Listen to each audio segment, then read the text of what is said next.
সেই ব্যক্তি মুসলিম আল্লাহ পাক রব্বুল আলামিনের কাছে।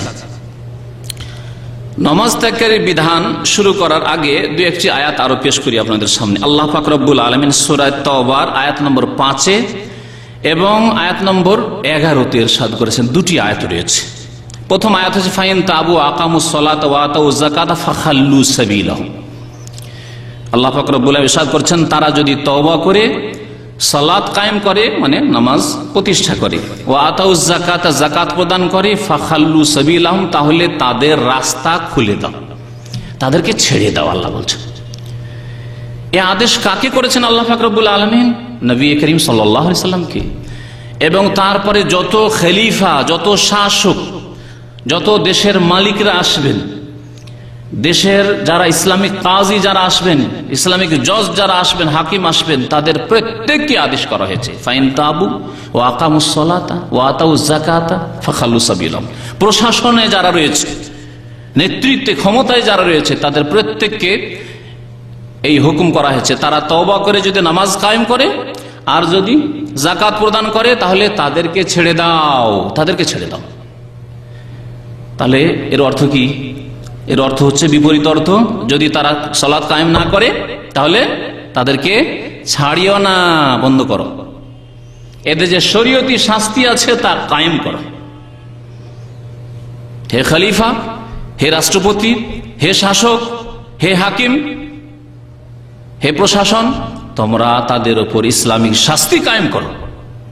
কারণ আল্লাহ পাক রব্বুল আলামিন বলেছেন নেতৃস্থানীয় ব্যক্তিদের সম্পর্কে, আল্লাযীনা ইন মাক্কান্নাহুম ফিল আরদ আকামুস সালাতা ওয়া আতাউজ যাকাতা ওয়া আমারু বিল মারুফি ওয়া নাহাউ আনিল মুনকার ওয়ালিল্লাহি আকিবাতুল উমুর। সূরা হজে আল্লাহ পাক ইরশাদ করেছেন, যাদেরকে আমি পৃথিবীতে নেতৃত্ব দেব, আল্লাযীনা ইন মাক্কান্নাহুম ফিল আরদ, পৃথিবীতে যদি তাদেরকে আমি শক্তিশালী করি, মানে ক্ষমতা দিই, তাদেরকে নেতৃত্বের ক্ষমতা আল্লাহ পাক রব্বুল আলামিন দিয়েছেন, তাহলে তারা কি করবে? আকামুস সালাহ, নামাজ কায়েম করবে, নামাজ প্রতিষ্ঠা করবে। নিজেরাই শুধু নয়, দেশবাসীকে নামাজ প্রতিষ্ঠা করাবে, যাতে করে দেশের মানুষ নামাজ পড়তে বাধ্য হয়। এ হচ্ছে ফরজ দায়িত্ব দেশের শাসকদের উপর। আল্লাহ পাক বলেছেন ওয়া আতাউজ যাকাত, এবং যাকাত প্রদান করবে দেশের মুসলিমরা, এর জন্য বাধ্য করবে তাদেরকে। ওয়া আমারু বিল মারুফ, এবং সৎ কাজের আদেশ দেবে। ওয়া নাহাউ আনিল মুনকার, অন্যায় কাজে বাধা দেবে, বল প্রয়োগ করে বাধা দেবে যাদেরকে আল্লাহ নেতৃত্ব দিয়েছেন, ক্ষমতা দিয়েছেন। আর সাধারণ লোকেরা না মৌখিক উপদেশ দেবে, তাদের বল প্রয়োগ করার ক্ষমতা নেই। নিজের বাড়িতে হ্যাঁ বল প্রয়োগ করতে পারবেন আপনি, যতটা বল প্রয়োগ করা শরীয়তে জায়েজ আছে। ছেলে মেয়েদের উপর, স্ত্রীর উপর, যার উপর যতটা বল প্রয়োগ করা শরীয়তে অনুমতি রয়েছে, ততটা বল প্রয়োগ আপনি করতে পারবেন। তো আল্লাহ পাক রব্বুল আলামিন এখানে তাহলে স্পষ্ট করে দিয়েছেন যে তারা যদি নামাজ কায়েম না করে তাদেরকে ছাড়িও না, তাদের শাস্তি দাও। ইন্নাল্লাহা গফুরুর রহিম, সূরা তাওবা আয়াত নম্বর 5। আরেকটি আয়াতে 11 নম্বরে ফাইন তাবু আকামুস সালাতা ওয়া আতাউজ যাকাতা ফাইখওয়ানুকুম ফিদ্দিন। আয়াতের শুরুটা একই রকমের, শেষখানে ওখানে রয়েছে ফাখাল্লু সাবিলাহুম, তাদের রাস্তা ছেড়ে দাও যদি নামাজ কায়েম করে তাহলে। আর এখানে রয়েছে যদি নামাজ কায়েম করে ফাইন তাবু আকামুস সালাতা ওয়া আতাউজ যাকাত, তওবা করে যদি নামাজ কায়েম করে, যাকাত প্রদান করে, তাহলে ফাইখওয়ানুকুম ফিদ্দিন, তারা তোমাদের দ্বীনি ভাই, তারা তোমাদের ইখওয়ানুকুম ফিদ্দিন, আমাদের যে ভ্রাতৃত্ব, যেই ভ্রাতৃত্ব অটুট ভ্রাতৃত্ব, যেই ভ্রাতৃত্ব যতক্ষণ পর্যন্ত আমরা মুসলিম আছি ততক্ষণ পর্যন্ত এই ভ্রাতৃত্ব কোনো শক্তি নষ্ট করতে পারবে না। যেখানকার মানুষ হোক না কেন, যে কোনো ভাষাভাষী হোক না কেন, যে কোনো রঙের হোক না কেন, ফাইখওয়ানুকুম ফিদ্দিন, তারা তোমাদের দ্বীনি ভাই, আল্লাহ পাক বলেছেন। তাহলে এই ইসলামিক ভ্রাতৃত্ব, দ্বীনের যে ভাই হওয়া, এটি কতক্ষণ পর্যন্ত টিকে থাকবে? তওবা করে যদি নামাজ কায়েম করি। তাহলে এর বিপরীত অর্থ হচ্ছে যদি নামাজ কায়েম না করে, ফালাইসা ইখওয়ানুকুম ফিদ্দিন,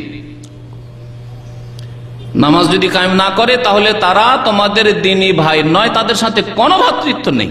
যদিও জাতিতে মুসলিম খাতনা করেছে বলে মুসলিম গরুর গোস্ত খায়, আর মনে করে আমাদের দেশে মুসলিমের সংজ্ঞা দুটি, খাতনা করলে মুসলমান হয়ে গেছে, আর গরুর গোস্ত খেয়েছে, হিন্দুরা খায় না আমরা খাচ্ছি, তো পার্থক্য তো হয়ে গেল। দেশে দুটোই জাতি বাস করে, আর এই খ্রিস্টান তো বাইরে থেকে আসলো, এই মিশন করি প্রচার করলো। বাকি আমরা দেশে দুই রকম লোক আছি, হিন্দুরা গরুর গোস্ত খাই না, আমরা গরুর গোস্ত খাই, আমরা মুসলিম। এই হলো মুসলিম সমাজের অবস্থা। ইসলাম হচ্ছে ফেতের নাম, আকিদা বিশ্বাসের নাম। ইসলাম হচ্ছে কথার নাম, ইসলাম হচ্ছে আমলের নাম, কর্মের নাম। অন্তর, জবান এবং তার সাথে অঙ্গ প্রত্যঙ্গের আমল লাগবে। তিনটি বস্তু থাকতে হবে, তাহলে ইসলাম থাকবে, না হলে ইসলাম থাকবে না। অঙ্গ প্রত্যঙ্গের আমলের ক্ষেত্রে একমাত্র একটি আমল রয়েছে, একটি কর্ম রয়েছে, তা হচ্ছে 5 ওয়াক্ত নামাজ না পড়লে ইসলাম থাকবে না। আর অন্যান্য যে অঙ্গ প্রত্যঙ্গের আমল রয়েছে সেগুলি ইসলামকে পূর্ণতা দান করবে। আর অন্তরের বিশ্বাস এবং তার সাথে সাথে জবানের স্বীকৃতি, মৌখিক উচ্চারণ বা স্বীকৃতি, এই দুইটি প্রথম শর্ত। আর তার সাথে সাথে আপনার মৌখিক স্বীকৃতিতে সততা আছে না বেঈমান আপনি, তার প্রমাণ পেশ করতে হবে অঙ্গ প্রত্যঙ্গ দিয়ে 5 ওয়াক্ত নামাজের মাধ্যমে। কথা খুব ব্যাপক, কিন্তু খুব সংক্ষেপে কথাটি বললাম। এই কথার ব্যাখ্যা করলে আবার দীর্ঘ সময়ের প্রয়োজন রয়েছে। ইমান, ইসলামে 3টি বিষয়ের নাম।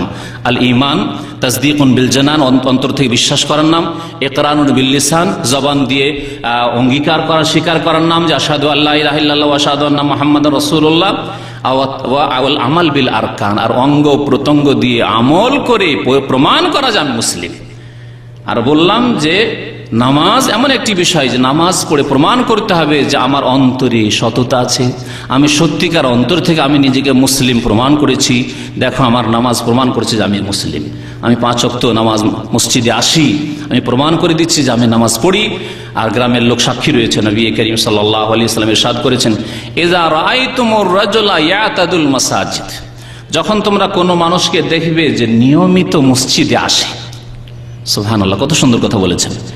ইয়াতাদুল মাসাজিদ, মসজিদে আসতে অভ্যস্ত, মসজিদে আসে না, একেবারে আসে না, ঘরে ঘরে নামাজ পড়ে এক শ্রেণীর লোক রয়েছে গোমরাহ পথভ্রষ্ট।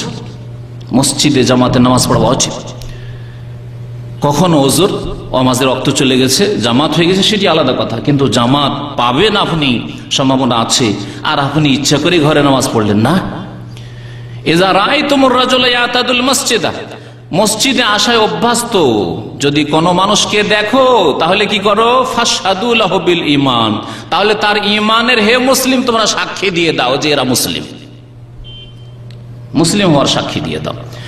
তাহলে নামাজ এমন একটি বিষয় যে নামাজ ছাড়া ইসলাম থাকে না। তাহলে বেনামাজির সম্পর্কে আল্লাহ পাক কি বললেন? যে বেনামাজি তোমাদের দ্বীনি ভাই নয়। দ্বীনি ভ্রাতৃত্ব নষ্ট হয় কখন? সামান্য ভুল করলে, কাবিরা গুনাহ করলে না, কাবিরা গুনাহ করে ইসলামিক ভ্রাতৃত্ব নষ্ট হয় না। এর দুই একটি দলিল পেশ করি, কারণ অনেকে ভাবতে হয় না না না, জেনা করলো আমার ভাই নাই, আবেগের কথা। জুয়া খেলছো আমার ভাই নাই, হ্যাঁ, মদ খাচ্ছে আমার ভাই না। আবার মদ খোর লোক মুসলমান হইলে কি হবে? মদ খোর আমার ভাই কি করে হইতে পারে? না, খুনি আবার কি করে আমার ভাই হতে পারে? আল্লাহ বলছেন খুনি তোমার ভাই। আপনি খেয়াল খুশি বলবেন দ্বীন ইসলাম কি আবেগের কথা না কোরআন সুন্নাহর কথা? আপোষে মুসলিমরা দুই দল লড়াই লিপ্ত হয়ে গেছে, যুদ্ধে লিপ্ত হয়ে গেছে, মারামারি করছে, কাটাকাটি করছে। আল্লাহ পাক তাদের সম্পর্কে কি বলছেন শুনবেন। সূরা হুজরাতে আল্লাহ পাক ইরশাদ করেছেন, ওয়াইন তায়ফাতানে মিনাল মুমিনিনা ইকতাতালু ফাআসলিহু বাইনাহুমা, যদি দুইটি দল, ওয়াইন তায়ফাতানে মিনাল মুমিনিন, দুইটি দল যদি আপোষে